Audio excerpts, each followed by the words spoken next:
Hello friend, ज्योति की फुलवारी में आप सभी का बहुत बहुत स्वागत है। दोस्तों, अपने फुलवारी के खूबसूरत रंग बिरंगे फूलों को देखना और खूबसूरत रंग बिरंगे पत्तों को देखना बहुत ही दिल को सुकून देता है। तो आज की वीडियो की शुरुआत इसी से कर रही हूँ। आप सभी को भी अच्छा लग रहा होगा। तो इस वक्त balsam, celosia, कॉप्सकॉम, bougainvillea, passion flower बहुत ही सुंदर से खिल रहे हैं और गॉमफेरेना के जो न्यू प्लांट निकले हैं उनमें भी बहुत ही अच्छी ब्लूमिंग चल रही है। एक्सोरा में भी बहुत ही सुंदर से ब्लूमिंग चल रही है दोस्तों। तो दोस्तों, आज की वीडियो की टॉपिक पान के प्लांट के ऊपर है। ये देखिए, मुसांडा और ये पैसन फ्लावर कितना खूबसूरत लग रहा है। तो पान के प्लांट की कटिंग को कैसे लगाएं और नर्सरी से लाए पान के प्लांट की कैसी पॉटिंग मीडिया बनानी चाहिए, उसकी पूरी डिटेल वीडियो आज आप लोगों के साथ शेयर कर रही हूँ। तो लास्ट तक बने रहिएगा दोस्तों। तो देखिए किस तरह से कटिंग को लगाते हैं हम लोग। तो ये देखिए, ये पान की कटिंग ली है मैंने। तो एक लीफ से भी आप इसे प्रोपगेट कर सकते हैं।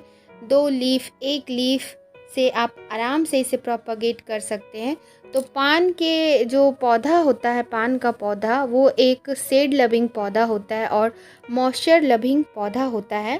तो पान के पौधे को नर्सरी से लाने के बाद तुरंत तो मैंने रिपोर्ट नहीं की थी और एक मॉस प्लेस पर रख दिया था। और अब बरसात जाने वाली है और विंटर की शुरुआत होने वाली है, तो अभी राइट टाइम है कि इसे रिपोर्ट कर दिया जाए। तो ये देखिए, पॉट में ड्रेनेज होल होनी चाहिए और ठिकरियाँ लगा लेनी चाहिए। और चूँकि मेरा पौधा अभी बहुत ही छोटा है, तो मैंने इसे 8 इंच के पॉट में लगाना उचित समझा है। तो ये देखिए, ये जो पान का पौधा है, ये मीठी पत्ती वाला पान का पौधा है। इसकी लीफ जो होती है ये छोटी छोटी होती है और बंगला मीठा पान जो होता है उसकी लीफ थोड़ी बड़ी बड़ी होती है। तो देखिए, मैंने इसके लिए एक अच्छी सॉइल मीडिया बनाने के लिए क्या क्या लिया है। तो इसके लिए मॉइस्ट सॉइल बनानी पड़ेगी, साथ ही वेल ड्रेन सॉइल, ऐसा सॉइल जिसमें खड़ा ना हो पानी लेकिन नमी बनी रहे। तो ये गार्डन सॉइल लिया है मैंने। और ये है रिवर सैंड जो वेल ड्रेन बनाएगा। और इस तरह से जो कंस्ट्रक्शन में जो काम आता है, ये मोटी वाली रेत है, रिवर सैंड। और ये है कोकोपीट जो नमी को बनाए रखेगा। तो पानी जमे नहीं लेकिन मिट्टी में नमी बनी रहनी चाहिए। और ये राइस हस्क है, ये भी एक धीरे धीरे स्लो रिलीज कंपोस्ट होती है और मिट्टी को भुरभुरी बनाती है, पानी को रुकने नहीं देगी। और पान के पौधे के लिए बहुत ही न्यूट्रिशन रिच, नाइट्रोजन रिच खाद की ज़रूरत होती है। तो 3 मुट्ठी मैं वर्मी कंपोस्ट ले रही हूँ 8 इंच के पॉट के लिए। तो इसमें नाइट्रोजन काफ़ी मात्रा में होता है और वर्मी कंपोस्ट का यूज कर रही हूँ। आपके पास वर्मी कंपोस्ट ना हो तो गोबर की पुरानी 1-2 साल की सड़ी हुई गोबर खाद ले।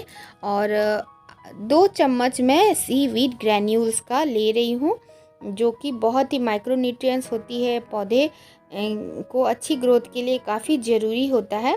तो कोकोपीट सॉइल में मॉइस्चर बना के रखेगी, रिवर सैंड वेल ड्रेन बना कर रखेगी।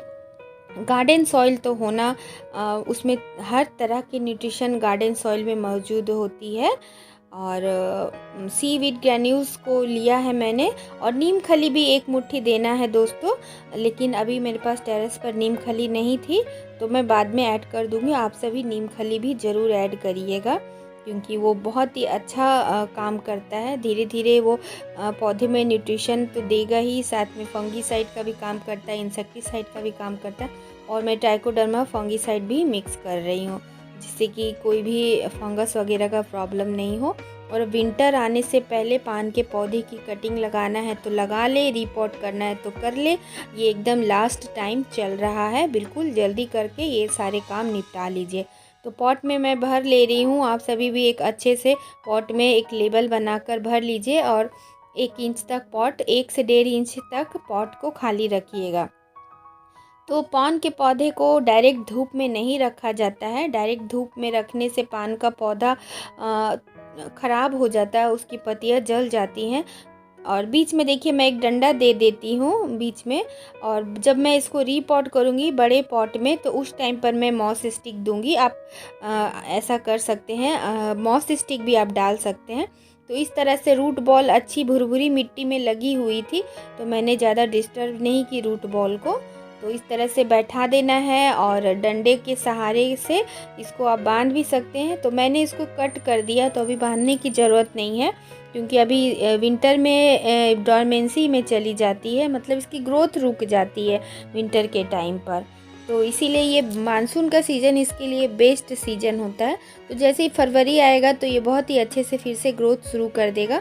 और आप विंटर में इसको आप टेरेस पे रख सकते हैं जहाँ 4 घंटे की धूप मिलती हो, क्योंकि विंटर का समय में धूप उतना कड़ा नहीं होता है, लेकिन ये धूप में नहीं रहता है, विंटर में थोड़ी डॉर्मेंट हो जाती है। और समर के टाइम में इसे एकदम भी धूप मत दीजिएगा, आधे घंटे की धूप इसके लिए बहुत होती है। तो इस तरह से कटिंग को मैं जो ऊपर से जो मैं एक्स्ट्रा जो ब्रांच थे उसके इसमें एरियल रूट निकला रहता है, तो बहुत ही आसानी से इसकी कटिंग लग जाते हैं। तो इस तरह से मैंने जो डंडा लगाया है उसके चारों तरफ इर्द गिर्द मैंने इस कटिंग को रूट के साथ ही डाल दिया। अब देखिए एक लीफ से मैं कैसे इसकी प्रोपगेशन करूँगी। तो इस तरह से काट लेना है, नोड एरिया को रखना है बीच में। तो ये देखिए एक लीफ के पास से भी देखिए इसमें एरियल रूट निकला रहता है। बस इसको कुछ नहीं करना है, इसी रूट वाले जगह को मिट्टी में दे देना है। और अब मैं 2 लीफ नोड से आपको दिखाऊंगी। तो देखिए इस तरह से छोटी छोटी कटिंग, आपको एक लीफ भी मिल जाए ना, एक लीफ नोड, तो आप उससे कितने ढेरों प्लांट आप बना सकते हैं। तो इस तरह से सिंपली में जेंटली मिट्टी में ऐसे रख देना है, फेंक भी देंगे तो ये जर्मिनेट हो जाएगा इस तरह की पॉटिंग मीडिया में। तो इस तरह से मैंने रख दी है और बाकियों को भी मैं इस तरह से लगा ले रही हूँ। नोड एरिया का ख्याल रखना है कि नोड एरिया होना बहुत ज़रूरी है। ये देखिए इस तरह से एक पत्ते से इसकी पत्ते को मैं इस तरह से सॉइल में बस हल्की सी रख रही हूँ और रूट को हल्का सा उसको कवर कर रही हूँ। ऐसे लिटाकर भी लगा सकते हैं। और 2 नोड है इस कटिंग में, दोनों नोड के ऊपर मिट्टी चढ़ा दी हूँ, या फिर आप इसको छोटे छोटे कटिंग काट के इससे लगा सकते हैं। इससे क्या होगा ना, ये पॉट बहुत जल्दी बूसी होगा।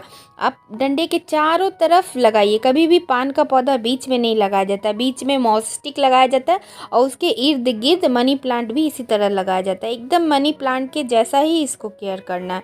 मिट्टी में मॉइस्चर बनी रहनी चाहिए, सनलाइट कम देना है इसे, और वेल ड्रेन्ड सॉइल रहना चाहिए। मॉइस्चर तो पसंद है लेकिन खड़ा नहीं रहना है पानी को। और लगाने के बाद वाटरिंग ज़रूर कर दे। और अभी शेडेड वाले जगह पर रख के पेड़ पौधों के बीच में घुसा दें, बड़े बड़े पौधों के बीच में। तो आशा करती हूँ आज का वीडियो आप सभी के लिए बहुत ही इन्फॉर्मेटिव रहा हो। तो इसी के साथ आप लोगों से विदा लेती हूँ। तो take care, till then bye bye, thanks for watch, go with green, happy gardening दोस्तों।